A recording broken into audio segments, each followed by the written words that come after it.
여수 해안 2km 지점, 북한 잠수정으로 보이는 물체가 발견됐다. 육해 공군 합동으로 잠수정을 추격한 지 7시간. 잠수정은 해군의 함포 사격을 맞고 격침됐다.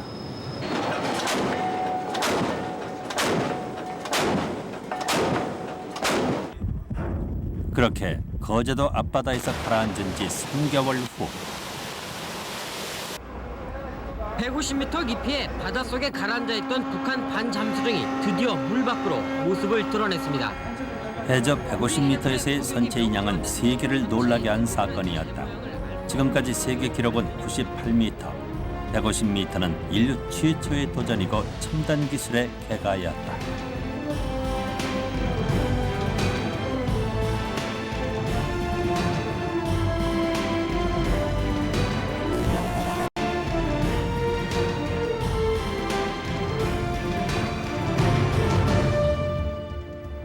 거제도 남쪽 100km 해상, 북한 반잠수정 인양 작전은 청해진함에서 시작됐다.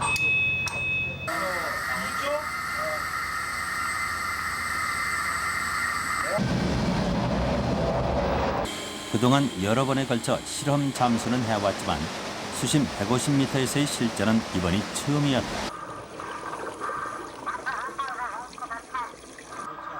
네트 도착. 한번 해저로 내려가라.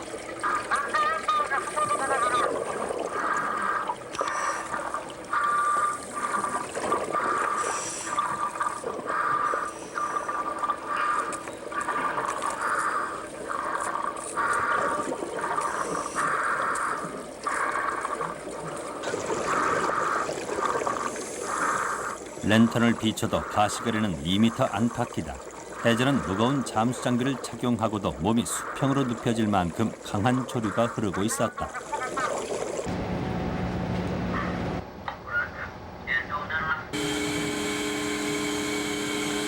한번 해저 상태 보고. 드디어 반잠수정의 모습이 시야에 들어왔다.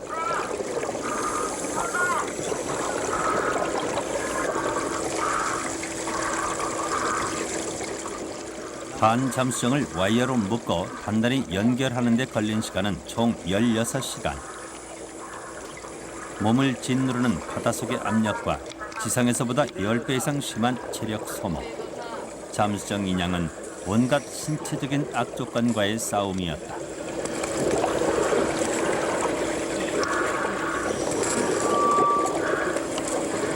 네트 도착.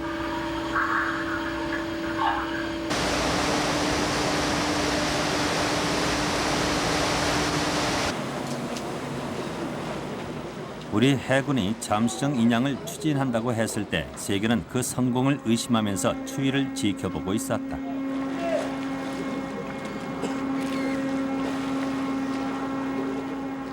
마침내 모습을 드러낸 북한의 반잠수정.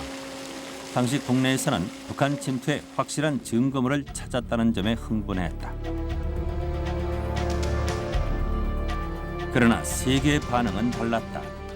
한국의 해군이 선체를 인양하는 심해 잠수에서 신기록을 세웠다는 점에 주목했고 무엇보다 선체 인양 수심이 150m였다는 사실을 충격으로 받아들였다. The salvage side, lifting the submarine, I think was a great achievement at that depth. I don't actually know how they undertook the lifting part of it. If they used lift bags or they had a crane barge or something, I don't know. But to lift the submarine from 150 meters to the surface is an achievement. And to do it safely is even better. 과연 어떻게 우리 해군이 세계 최고의 잠수 기술을 갖게 된 것일까? 둘, 셋, 넷, 다섯, 여섯, 일곱, 여덟. 수심 150m에서 선체를 인양한 기록의 주인공은 바로 해군 소속 해난 구조대 SSU다. 이곳에서는 연일 지옥 훈련이 계속된다. 하나, 둘, 셋. 올라와.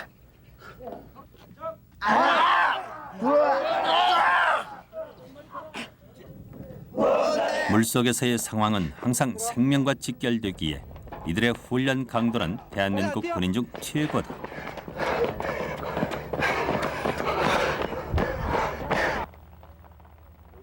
SSU 대원이 되기 위해서는 10주간의 혹독한 훈련을 받아야 한다. 훈련생들은 현역 해군이나 신병 가운데 지원자들로 구성된다.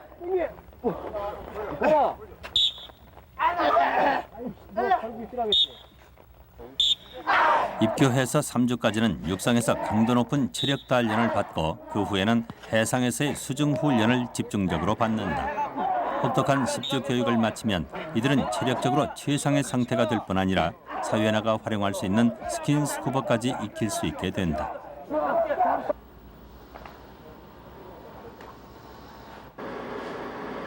SSU는 교육생을 선발하는 기준부터가 무척 까다롭다. 기초체력 평가는 물론 청력과 폐활량 등 1, 2차에 걸친 특수 신체 검사를 반드시 통과해야만 한다. 훈련 중에도 교육생들은 잠수사로서의 적격 여부를 가리는 가압 테스트를 수시로 받는다. 하자 5초 전. 하자. 압력을 가하기 시작하면 우선 귀가 먹먹해진다. 그러면 손으로 코를 막고 귀로 공기를 내보내는 이른바 펌핑을 한다. 이런 가압에 적응이 안 되면 심해 잠수사가 되기 힘들다.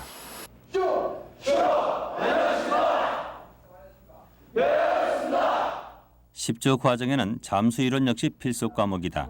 스쿠바 이론, 탐색, 인양, 결색 등의 구조 이론을 완전히 익혀야 한다. 천천히 손에 환자 이마에 아까 얘기했죠. 이마에 손을 얹고 손바닥으로 눌러 머리를 뒤로 이래. 심해 잠수를 지향하는 이들에게 인명 구조는 가장 초보적인 훈련에 속한다.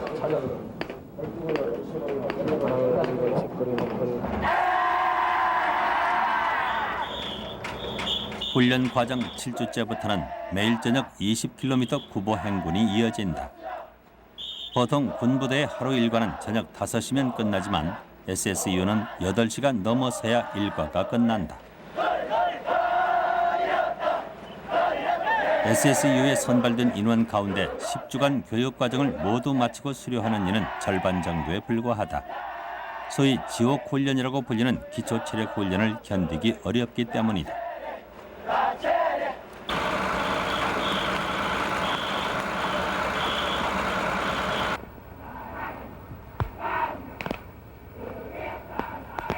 지금 SSU를 세계가 주목하게 된 것은 이러한 혹독한 훈련이 바탕이 됐다. SSU가 일반인들에게 알려지게 된 것은 93년 서해 페리호 침몰 사건 때다.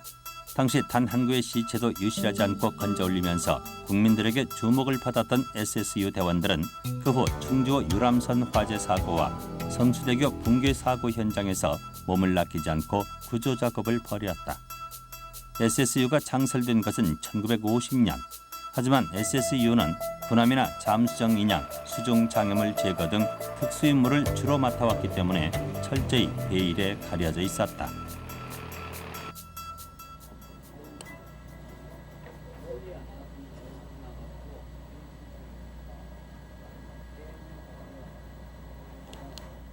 이들의 중요한 임무 중 하나는 바닷속 경계다. 바닷속 경계 근무는 대부분 야간에 이루어진다.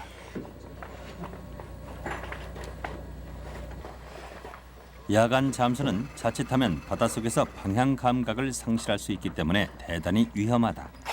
따라서 잠수 경력 5, 6년 이상의 중사급 대원들이 투입된다.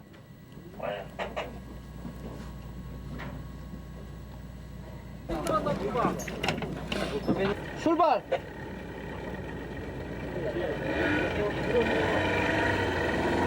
야간 잠수가 펼쳐지는 동해는 각종 해류가 교차하는 곳이다.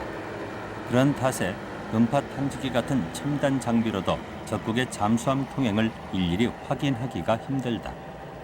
잠수사들의 야간 경계 근무가 불가피한 것도 바로 이 때문이다.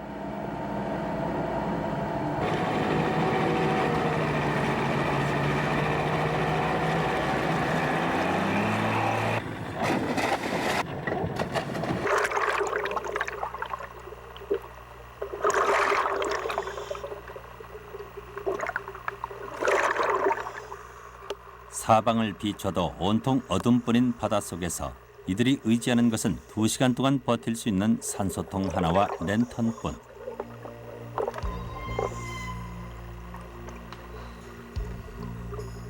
(2인 1조로) 움직이는 대원들은 끈으로 서로의 위치를 확인한다.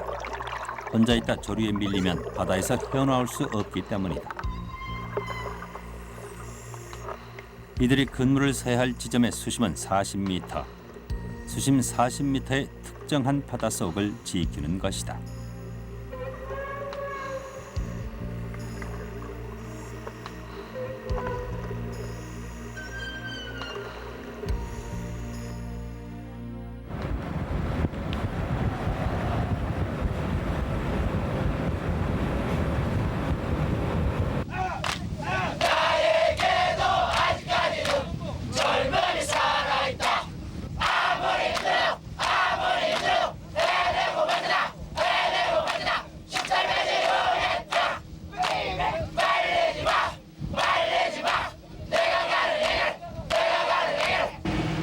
교육 과정이 중반에 접어들면 훈련 강도는 더욱 세진다. 교육생에 대한 훈련도 땅에서보다 물속에서 더 혹독하다. 맨몸으로 바다를 헤엄치는 것은 아직도 이들에겐 두려운 일이다. 3번, 13번, 입수 준비하여. 마스크 잡아. 입수.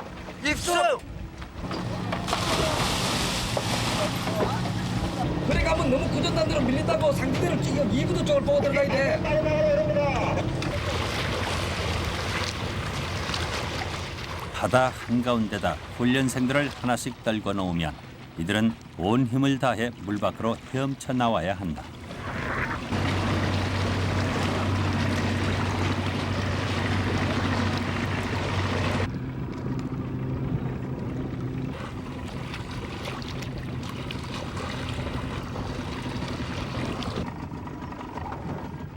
훈련생들이 도착해야 하는 해안까지 거리는 약 5km. 이렇게 10주간의 교육 과정을 마치고 나면 몸무게가 평균 10kg 이상 줄어든다. 5km를 헤엄치려면 바닷속에서 6시간 동안을 쉼없이 움직여야 한다. 해안에 다다르면 완전히 지치고 때론 근육이 마비된다.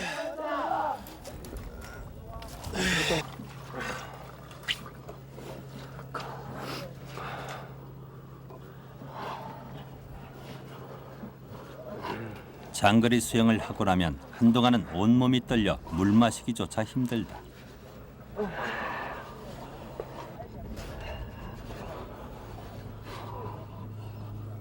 이렇게 혹독한 훈련을 받지만 그렇다고 중도에 포기하는 이들은 없다.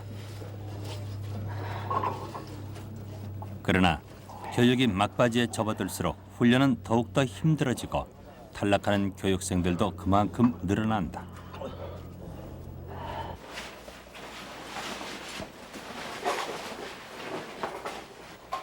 체력과 정신력, 이론 성적들을 종합평가해서 거의 매주 서너 명 이상이 퇴교 조치된다.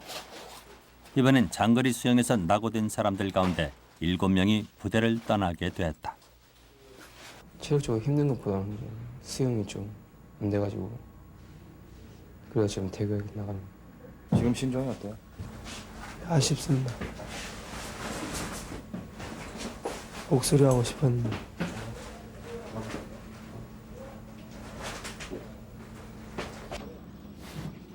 퇴교 조치된 훈련생들은 자신의 부대로 되돌아간다. 10주 과정을 마치는 훈련생이 단 한 명뿐이라 해도 SSU는 선발 기준의 엄격함을 유지한다.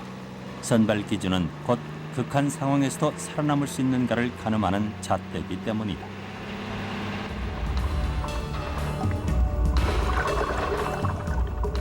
장거리 수영을 통과한 훈련생들은 이제 본격적으로 바닷속에서 인명을 구조하고 해저 작업을 할 수 있는 실전 연습에 들어간다.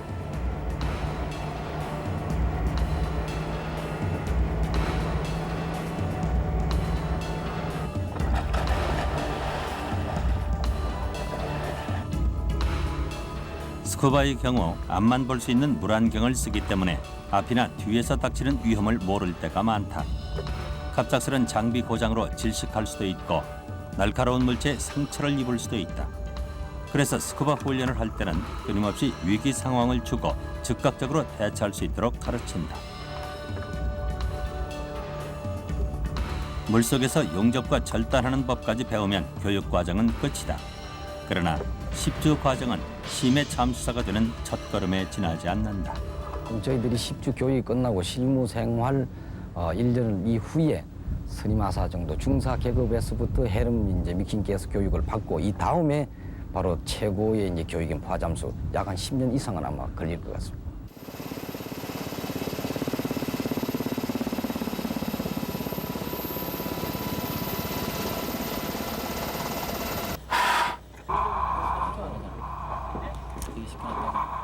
혹독한 훈련은 잠수를 위한 기본일 뿐 첨단 기술과 결합될 때만이 심해 잠수가 가능하다.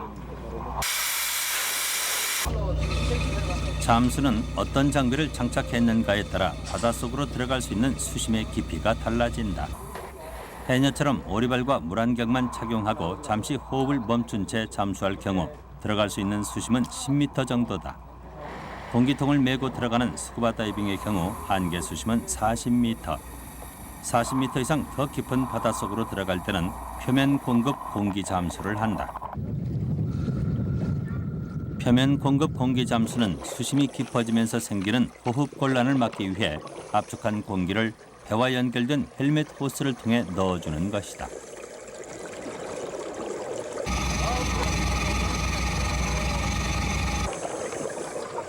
그러나 표면 공급 공기 잠수로도 해저로 들어갈 수 있는 수심의 깊이는 60m가 고작이다.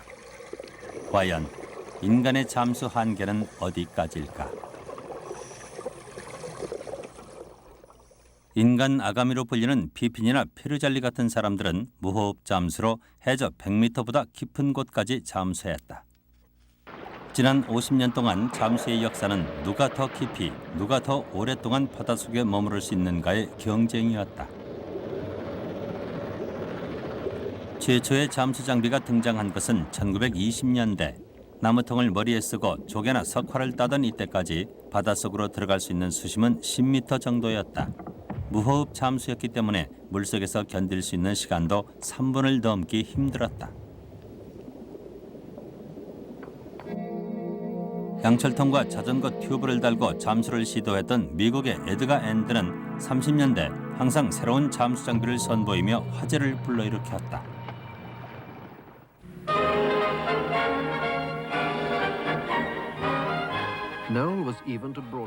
앤드의 실험은 미러키주 미시건 호수에서 미국 전역에 생중계됐다. 그의 새로운 장수 장비는 조잡했으나 나름대로 과학적인 고려를 한 것이었다.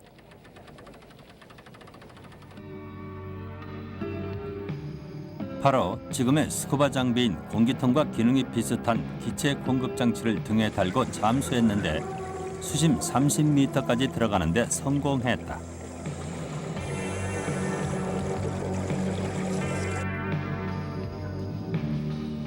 잠수 기술은 2차 세계대전을 치르면서 비약적으로 발전했다. 독일군은 잠수 가능한 카누를 타고 수심 30m에서 자유자재로 활동했다. 그들은 수심 30m 이내에서는 산소만 충분히 공급해주면 장시간 물속에서 견딜 수 있다는 사실을 알아냈다.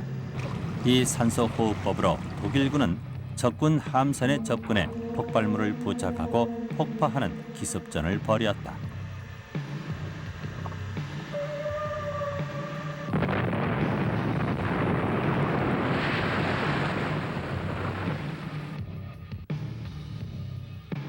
잠수의 역사에서 빼놓을 수 없는 인물이 바로 영국의 한스 칼라다.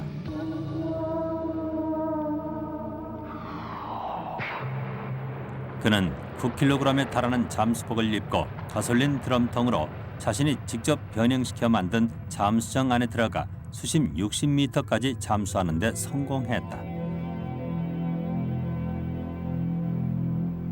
성공에 힘입은 한스 칼라는 1962년 남북 캘리포니아에서 미국 출신 크리스 피터와 함께 새로운 잠수 기록에 도전했다.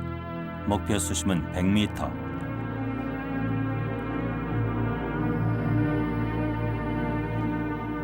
이 두 사람은 벨이라고 부르는 통 안에 들어가서 잠수를 했다. 그런데 그들과의 교신이 갑자기 끊긴 것이다. 이상을 확인하러 들어간 다이버는 배란에 산소 공급이 중단된 사실을 발견했다. 한스칼라와 피터도 의식을 잃은 상태였다. 잠시 후 한스칼라는 깨어났지만 그의 동료 피터는 수면 위에 올라오기 전 배란에서 이미 목숨을 잃었다.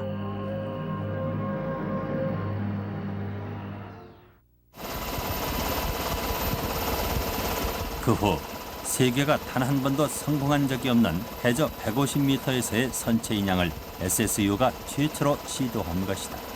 적정 0.45바까지 떨어뜨릴 수 있는 시간은 47시간 30분으로서 1m를 이번 인양 작전에 참여한 잠수사는 30여 명, 전부 10년 이상 된 베테랑급 정예 요원이다. 40분이 소요되겠습니다.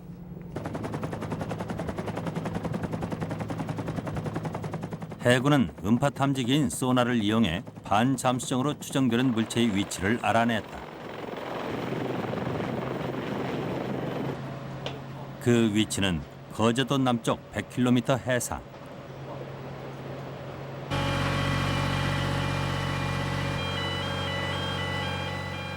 해군은 인양 작업에 들어가기 전에 먼저 심해 잠수 구조정을 해저로 내려보냈다. 과연 소나가 알아낸 위치에 잠수정이 있는지, 해저의 조류 상태는 어떤지, 격침된 북한 잠수정은 어떤 모습으로 가라앉아 있는지 직접 눈으로 확인하기 위해서다. 탐색정에는 카메라가 달려 있어 여기서 찍힌 모습이 그대로 청해진함 작전 지휘부에 모니터된다. 북한 반잠수정이 카메라에 잡혔다. 약간 회색 빛을 띤, 원래 시야는 없습니다만 DSLV 그 외부 라이트를 켜고 보니까 반 잠수정이 눈에 시야에 들어왔습니다. 처음에 봤을 때는 잘 몰랐었는데 그 탐색을 해갖고 한 바퀴 잠수정 주위를 돌아보니까 한미 쪽에 북한 공작원으로 보이는 시신이 있었습니다. 그래서 그걸 확인하고 잠수정이 확실하구나. HPR 컨택 141도, 거리 73. 해저에서 선체 인양을 하기 위해서는 모선인 청해진함을 자동으로 고정시켜주는 자동 하미 장치가 절대적이다. 그 원리는 위성으로 청해진함의 위치를 계속 확인하여 현 위치를 유지하게 하고, 함의 머리 부분과 뒷부분에 기준이 되는 소나를 해저면에 고정시킨 후 소나에서 되돌아오는 음파의 위치를 분석해 현재의 청해진함의 위치를 고정하는 것이다.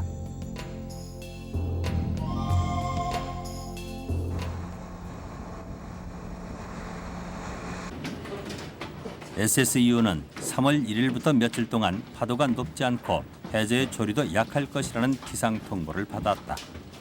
우선 1차로 6명의 잠수사들이 선발됐다. 이들은 챔버라 불리는 밀폐된 격리실에서 먼저 가압 과정을 거친다. 심해 잠수의 필수 장비인 챔버에는 9명이 함께 생활할 수 있는 침대와 간단한 샤워실이 별도로 갖춰져 있다. 이곳에서 잠수사들은 수심 150m의 압력에 도달할 때까지 천천히 압력을 받게 된다. LC1 빕스 체크. LC1 감독. 하장. 다이버 하장.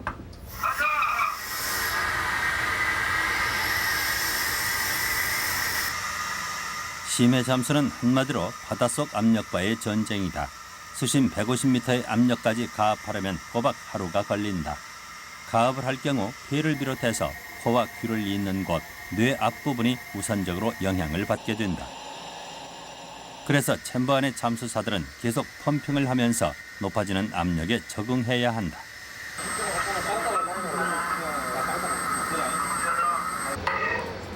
수심 150m의 압력은 어느 정도나 될까? 잠수사들이 받는 압력의 힘을 짐작해보기 위해 몇 가지 실험을 해봤다.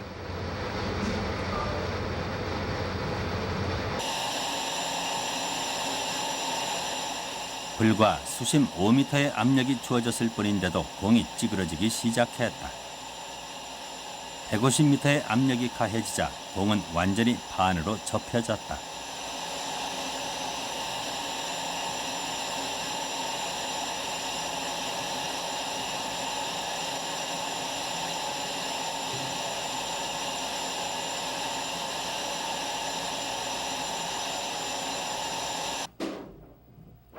이번엔 제작진이 직접 챔버 안에 들어가 봤다.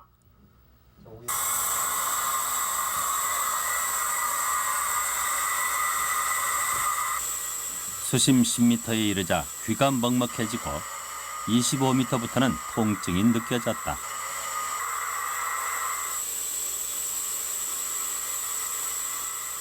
수심 150m면 16대기압이고 그것은 약 16kg의 압력에 해당된다. 전체 부위를 갖다가 16kg의 무게로 눌렸다고 생각하면 됩니다. 그러니까 잘 때도 16kg, 움직일 때도 16kg, 각 부위마다 전부 다 16kg의 그 무게 가지고 누르고 사는 겁니다. 계속. 그러니까 16kg 들기도 무거운데 그거를 계속 몸쪽으로 누르고 사니까 굉장히 힘든 거죠. 압력이 높아지면서 무서운 것은 질소에 의한 인체 조직의 손상이다. 공기의 80%를 차지하는 질소는 심해 잠수 시 응축돼 체내 곳곳에 퍼져 있다가 뇌를 비롯한 신경 조직들의 이상을 가져온다. 낮은 압력 속에서의 자극은 신경세포 고리를 따라 전달된다. 하지만 압력이 높아지면 메시지들이 제대로 전달되지 않고 마치 술에 취한 것과 같은 현상을 일으킨다. 올챙이를 실린더에 넣고 그 움직임을 관찰해 봤다. 정상적으로 헤엄치던 올챙이들에게 수심 100m의 압력을 가하자 전혀 미동도 하지 않았다. 50m 이상 수심에서는 대기 중에 있는 질소가 인체에 마취 현상을 일으킵니다. 잠수사가 마취 현상을 일으키면은 술이 만취된 상태에 아주 정신이 혼란한 상태이기 때문에 수중에서 굉장히 위험한 상태가 됩니다. 높은 압력에서 질소 마취 현상이 일어나면 질소 대신 산소만 흡입하면 되지 않을까? 2차 세계대전 당시 영국 해군에서 산소 흡입에 대한 실험을 실시했다. 하지만 수심 30m 이상의 압력을 가한 상태에서 산소만 흡입했을 경우 또 다른 고산소증에 걸린다. 즉 질소라는 산소 운반체가 없다 보니 체내 특정 부위에 산소가 과도하게 축적되고 그 부위에 경련이나 마비 증상이 오는 것이다. 심해 잠수를 위해서는 뭔가 새로운 기체가 필요했다. 그 해답을 헬륨가스에서 찾아낸 것이 미국의 에드가 앤드다. 그는 질소 대신 헬륨을 채워넣은 혼합기체를 사용해서 수심 100m 잠수에 성공한 것이다.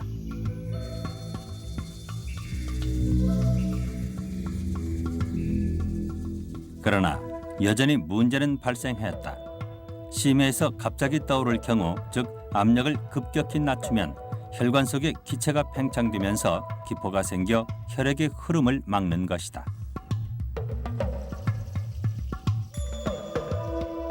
기포가 혈액의 흐름을 막을 경우 혈관 내에 압력이 팽창돼 결국은 미세 혈관의 파열을 일으키는 것이다.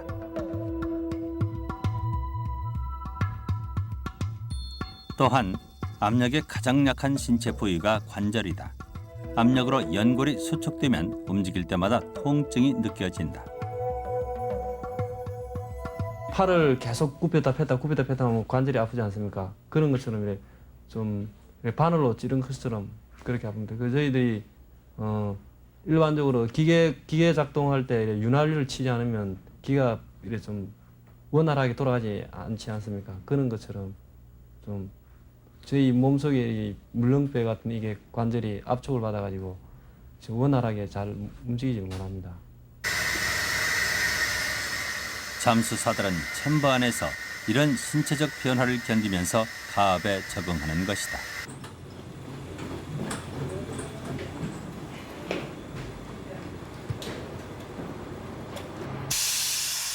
챔버의 압력을 목표 수심에 따라 적당히 조절하면서 잠수사들의 안전을 24시간 체크하는 곳이 챔버 조정실이다. 조정실의 생환 지원사들은 헬륨, 산소가 적정하게 혼합돼 제대로 잠수사들에게 공급되고 있는지, 챔버 안의 압력이 가압이나 가마 표대로 오차 없이 주어지고 있는지 매 15분마다 체크한다. 100m 도착. 100m 통과는 바로 100m 수심에서의 압력과 똑같은 압력이 챔버 안에 가해지고 있다는 뜻이다.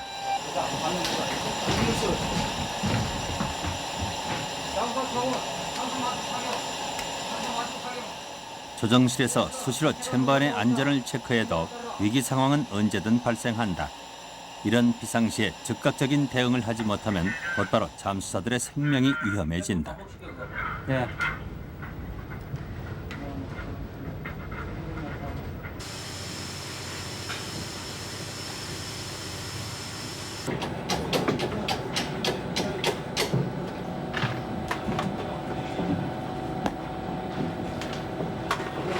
LC1 메디컬락이 음식 들어왔습니다. 150m까지 도달하는 데 필요한 가압 시간은 하루. 반대로 해저에서 올라오는 데 걸리는 감압은 5일 이상 걸린다. 그런 만큼 식사도 챔버 안에서 해결해야 한다. 그러나 높은 압력 때문에 맛을 거의 느낄 수가 없다. 그 씹을 때 그 맛을 많이 느끼지 않습니까? 일반인들은 뭐 김치를 주면 뭐 고춧가루 섞였다, 뭐 젓갈을 넣었다 안 넣었다 이런 거를 금방 판가름이 가는데 저희들이 먹을 때는 그 이게 김치 맛인지 또는 이제 쌀을 씹을 때 아 이게 뭐 일반이다 정품이다 뭐 그것도 알 정도로 해야 되는데 전혀 뭐 그런 거 없이 그냥 음식이구나, 뭐 이거는 김치다, 뭐 이거는 밥이다.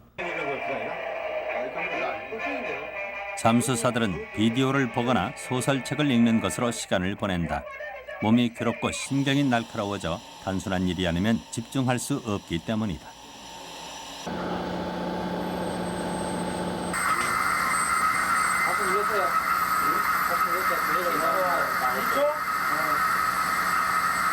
많이 들려서 150m 통과. 150m. 마침내 150m에 도달했다. 이제 본격적인 인양 작업이 시작된다. 잠수사들이 잠수복으로 갈아입는 동안 이들을 해저로 운반할 인원 이송 장치가 가동된다.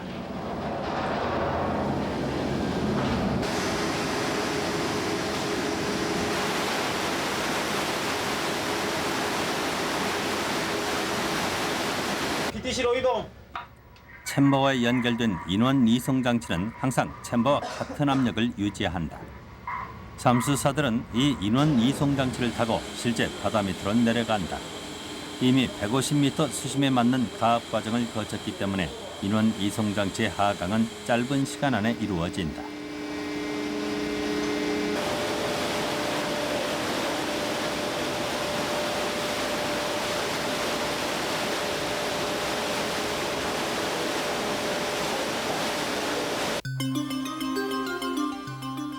챔버 안에서 가압 과정을 거친 잠수사들이 인원 이송 장치, 즉 PTC로 옮겨지면 PTC가 150m 해저로 내려간다.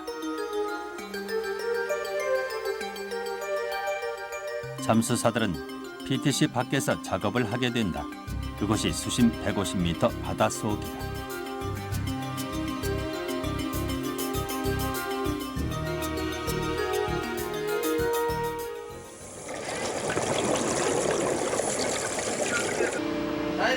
심해 잠수사들은 보통 3인 1조로 활동한다.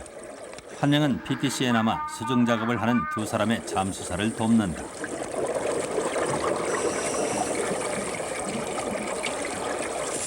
각종 장비가 장착돼 무거운 잠수복에 헬멧 무게만 11.5kg. 여기에다 북한 잠수정을 묶을 30kg의 와이어를 짊어져야 한다. 한 10m쯤 내려갔을까 반 잠수정이 눈에 들어왔다. 선체 조정실 부근에는 북한군 시체 2구가 부패된 채로 누워 있었다. 반잠수정을 처음에 딱 볼 때는 좀 흉측하다는 그런 느낌을 많이 받았습니다. 좀 물론 시야도 라이트를 끄면은 전혀 그냥 뭐 눈을 떠도 안 보일 정도로 깜깜한 상태인데 그 시커먼 데에서 그 흉측한 그걸 볼 때는 사실은 두려움이 많았어요. 잠수사와 PTC는 생명줄로 연결돼 있다. 생명줄은 카메라, 혼합기체 투입, 통신, 수심 측정, 전원 공급, 체온 유지를 위한 온수 공급 호스들을 한데 뭉친 굵은 줄이다. 이 생명줄이 끊어지면 잠수사들은 목숨을 잃는다. 잠수정 인양을 위해 1차적으로 해야 할 작업은 잠수정의 머리 부분과 한미 부분을 돌아가며 와이어로 묶는 것이다. 그런데 포탄에 맞아 찢겨져 나간 반잠수정 선체 곳곳이 워낙 날카로워 자칫 잘못하다간 잠수사들이 다치거나 생명줄이 손상될 위험이 컸다. 찢어진 부위가 너무 날카로워서 저도 이제 한번 내려가서 손 한번 비워본 적도 있는데 비일 때 당시에는 그 고통이 없습니다. 그리고 피를 흘려도 피 나는지도 모릅니다. 제가 작업을 다 끝나고 찬바에 들어왔을 때는 아 이거 언제 배웠지 이럴 정도로. 그러니까 만약에 하다가 뭐 다리라도 절단이 됐다든가 뭐 팔이라도 절단이 되면 아픔을 모르는 거죠. 그러니까 그게 상당히 겁이 났습니다. 한 번 잠수해 물속에서 작업할 수 있는 시간은 2시간 정도. 5개 팀이 그대로 해저로 나가 작업을 하던 중 갑자기 조류가 세지기 시작했다. 하는 수 없이 마무리 작업 30%를 남겨둔 채 귀환할 수밖에 없었다. 빈티지 도착.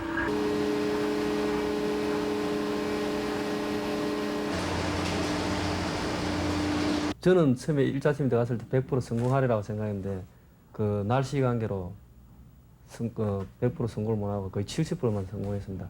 그때 제 마음은 하늘 무너지는 것 같았습니다. 제가. 그 다음에 제가 이제 곧 2차 팀으로 돼 있으니까 곧 들어가야 되니까. 조류가 잔잔해질 것이라는 통보를 받고 3월 15일 다시 2차 팀이 투입됐다.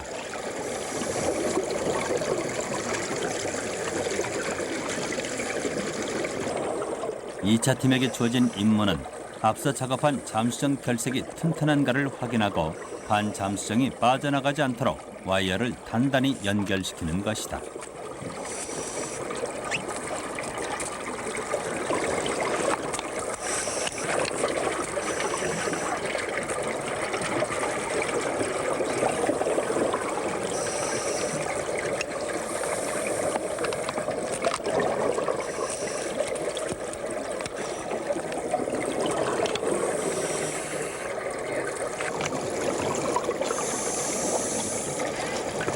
잠수사들이 들이마시는 혼합기체 중 헬리움은 몸속의 체온을 떨어뜨린다. 그렇기 때문에 생명줄을 통해 70도 가까운 온수를 공급받지만 그래도 체온 손실은 어쩔 수 없다. 또한 높은 압력에 노출돼 있어 기억력이 현격히 떨어진다. 육상에서 또 내려가기 전에 이제 위에서 감독관이 이제 지시를 한 10가지 하면 물속에 내려가서는 2가지, 3가지 만약에 그 작업을 하면 많이 한다고 봅니다. 마무리 작업은 의외로 간단치 않았다. 잠수정 앞뒤로 묶어놓은 와이어를 크레인 후크로 연결시켜 기중기가 끌어올릴 수 있게 하는 것인데 워낙 시야가 나빠 그 연결이 쉽지 않았다.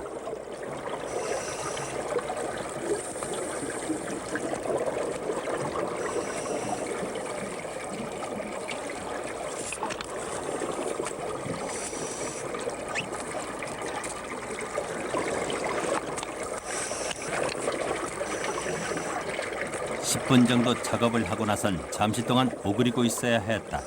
전신의 근육이 뭉쳐서 갑자기 뻣뻣해지기 때문이다.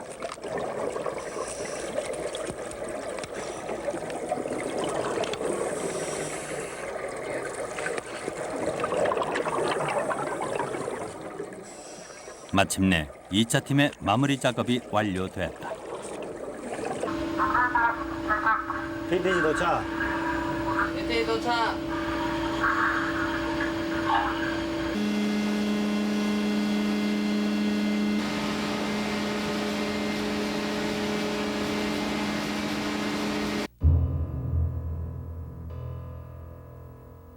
북한의 반잠수정 인양은 이런 악조건 속에서 성공을 거둔 인간 승리다.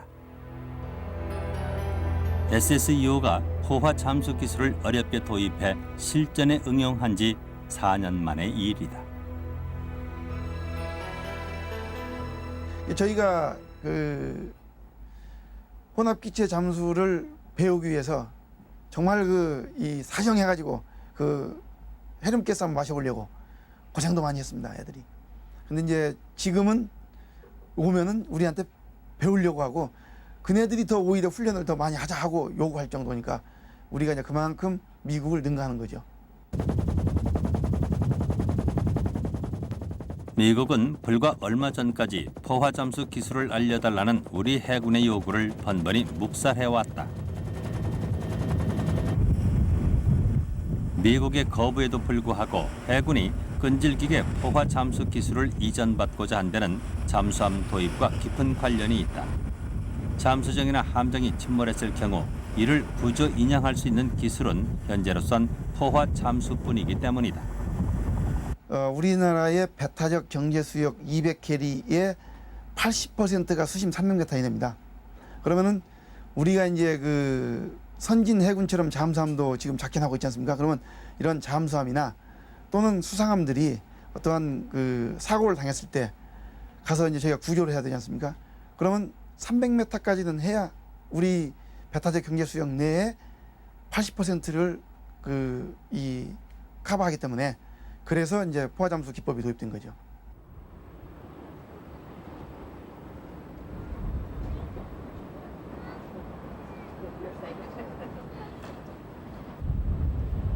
영국에 있는 에버딘 항은 포화 잠수의 메카로 알려진 곳이다. 신무영 소령도 지난 95년 이곳 에버딘에 있는 국립잠수학교에서 7주간 포화 잠수 교육을 받았다.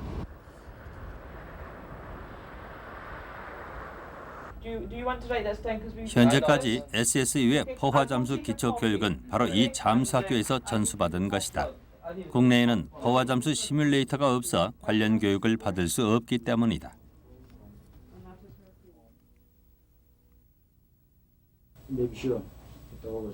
이곳을 다녀간 SSU 대원들은 대략 30여 명. 바로 그들이 북한 반잠수정을 인양한 주인공들이다.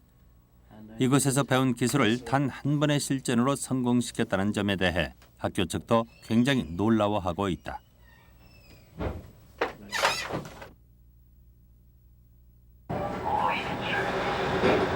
No, it used to be. On top up there. Yeah, we control the trunkins I'm actually down here, playing with the actually, Navy at the right? moment. The different trunkins are. 영국에서 포화 잠수 기술을 배우는 것이 생각처럼 쉬운 일은 아니었다. 초기 SSU 대원들은 7주간 교육을 위해 2년 이상 영어 학습에만 매달려야 했다.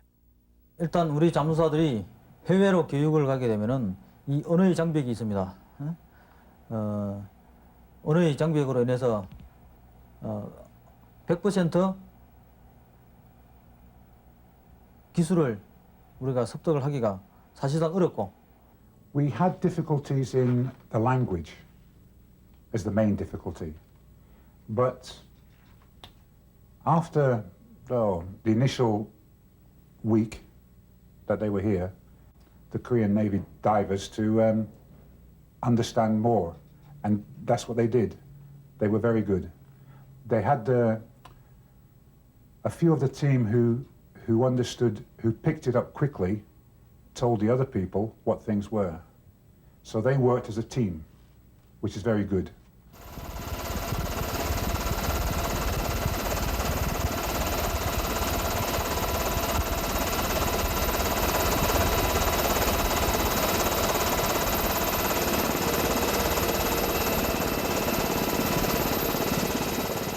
에버딘항에 인접한 북해는 광대한 유전지대다. 실제로 석유나 천연가스 매장량이 200억 배럴이 넘는다.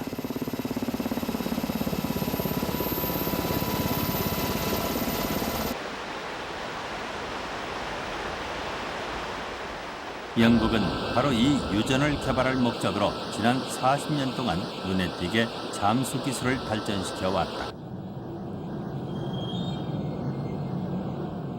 해저의 천연가스나 원유를 끌어올리기 위해서는 지상에서의 작업 이상으로 해저에서의 작업이 중요하다. 북해 해저에는 수많은 유전 파이프가 매설돼 있다. 그런데 이 모든 과정이 해저에서 작업할 수 있는 포화 잠수사들 없이는 불가능한 일이다.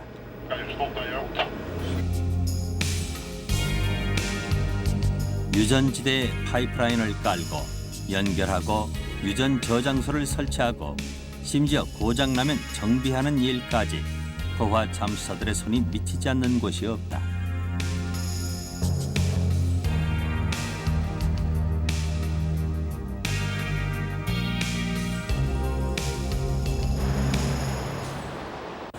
All right, we'll buy him a coat. Okay, they're waiting for you to wave. Hang on. Hey. Hello, Mum. 우리는 SSU 대원들이 포화 잠수를 맡고 있지만 북해는 전적으로 상업 잠수사에게 의존하고 있다. 그런 까닭에 북해에는 세계 각국의 뛰어난 잠수사들이 돈을 벌기 위해 모여든다. 포화 잠수사들은 생명을 담보로 하는 직업이기에 우주비행사 다음으로 높은 수익을 올리고 있다. 에버딘항의 포화 잠수사들은 한 달에 2번만 잠수해도 여유 있게 살아갈 수 있다고 한다. Thank you. That's good, David. Roger that. Okay, we've got the word. The structure is in position. They've done all their checks. You can de-rig. It's the only way for deep diving. Okay. Now, but what they are looking at from a commercial point of view is the water is getting deeper. We're moving into 600, 700, 800,000 meter. Okay, so I think we are possibly getting out of the depths that a diver can operate commercially. 에버딘에는 세계적인 잠수 장비 제조업체들이 밀집되어 있다. 그 가운데 다이벡스는 대표적인 잠수 장비 제조업체다. 이 회사 정문에는 60년대 초에 만들어진 헬멧이 전시돼 있는데 뜻밖에도 부산의 한 공장에서 만들어진 것이다. 다이벡스의 직원 수는 100명이 채 안 된다. 하지만 이 회사가 세계 잠수 장비의 80%를 생산하고 있다.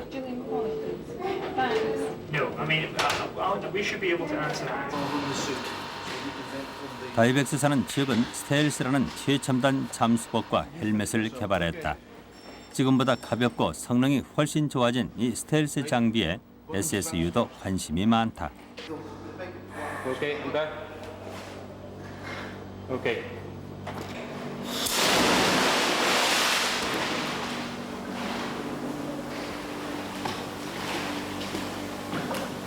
심해 잠수일수록 첨단 장비와 기술 없이는 발전이 불가능하기 때문이다.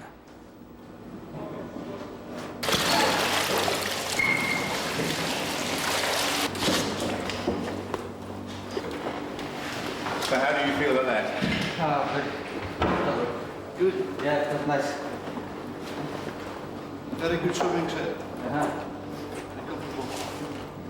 Have you dived very much in rebreathers? Yeah, sometimes. Sometimes. Not very much. Not very much. Nice and quiet, though. Yeah, very quiet. We're not our bank's favourite people at the moment because last year we spent £1 million on development of products. So we are investing very strongly for the future because we recognise there are still many problems to overcome in deep diving, and we have a very positive investment programme. The managing director of the company is an engineer, and he of course has great focus on development of new technology and techniques. 다이벡스사는 신제품 개발에 매년 수백만 달러를 쏟아붓고 있다. 장차 해양 자원 개발에 열을 올리는 국가들 사이에서는 첨단 심해 잠수 기술과 장비가 중요한 관건이 될 거라는 판단 때문이다.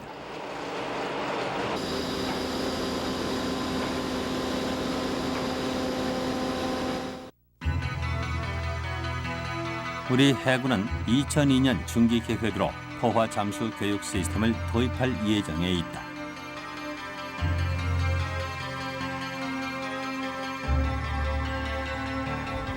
Uh, 95년부터 매년 SSU는 대원을 선발해 이곳 잠수학교에서 포화 잠수 훈련을 받게 하고 있다. 20명이 일주일간 교육받는 데 드는 비용이 6, 7억 원.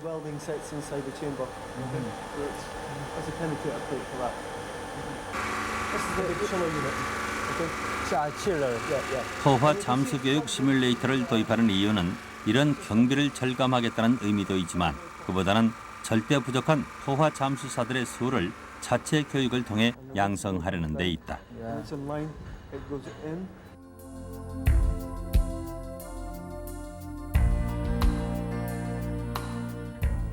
우리가 도입하는 포화 잠수 교육 시스템은 최첨단 훈련 시설로 수심 600m까지 가압과 감압을 할 수 있다. 구인용 챔버 2개에다 인원 이송 장치를 통해 물 밖으로 나가면 수중 작업까지 훈련할 수 있는 거대한 수조가 마련돼 있다.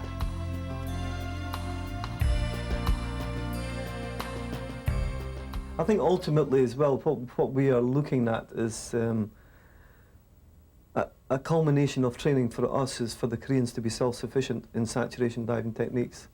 It's really, that's the whole concept of our training program. We want eventually to move on to some other field, not necessarily, or maybe train some other companies or other nations how to use saturation diving techniques. And I think the culmination of it was the saturation at the beginning of the year, which I think the Korean Navy was very happy with, but we were also very happy with. 울산에서 남동쪽 해상으로 60km 떨어진 대륙봉 제6-1 광구입니다. 바다에 떠있는 시추선이 지하 2,400m에서 뽑아낸 가스로 시뻘건 불길을 내뿜고 있습니다. 울산 앞바다에서 발견된 천연가스를 개발하려면 국내에도 본격적으로 심해 작업을 할 수 있는 포화 잠수사들이 필요하다. 남극의 경우 협약이 만료되는 오는 2011년부터는 누가 먼저 더 발달된 기술로 자원을 확보하는가가 중요한 관건이 된다. 여기에도 심해 잠수사들의 역할은 중요하다.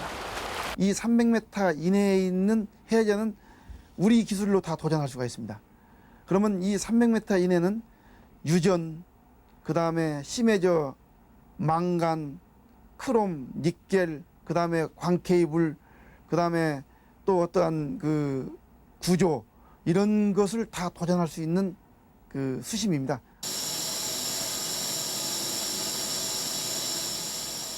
SSEU는 지금 300m에 도전하고 있다. 300m 도착.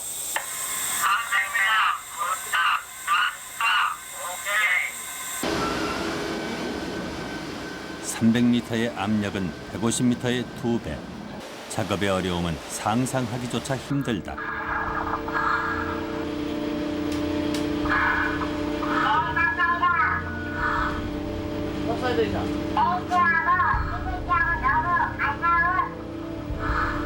웨이터 PTC야 너무 가까워.